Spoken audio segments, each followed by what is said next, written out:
Feeling overwhelmed with content creation? A content calendar can help you stay organized and consistent. Hey, I'm Andrew Wallis, and in this video, I'm going to show you how to develop a content calendar that streamlines your content strategy and keeps your audience engaged.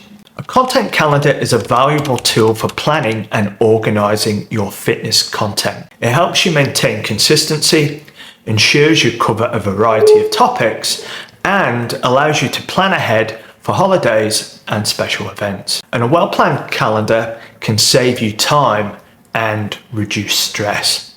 And we all need that, don't we?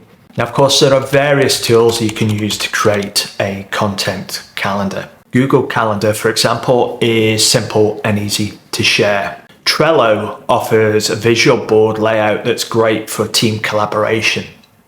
And Excel spreadsheets provide flexibility and customization. The goal here really is to choose a tool that fits your workflow and is easy to up to date. Start by identifying what we call your content pillars.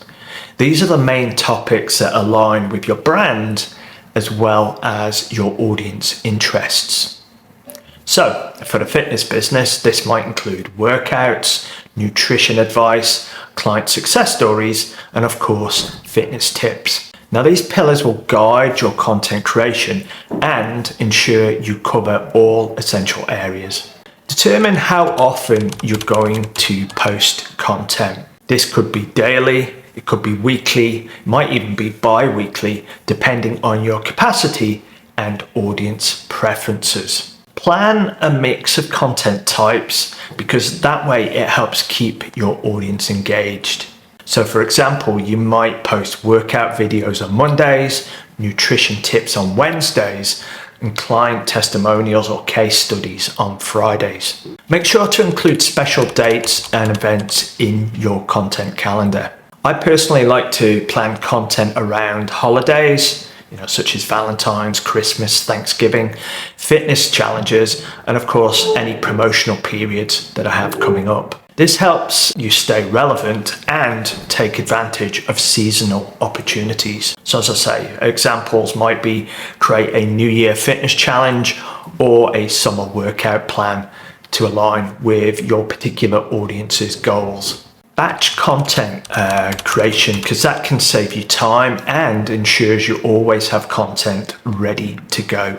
I like to set aside specific times to create multiple pieces of content at once. Record several videos, write a few blog posts, or design multiple social media graphics in one session. This way you can focus on other aspects of your business, such as working with your clients, without worrying about content creation. Regularly review your content calendar and adjust as needed.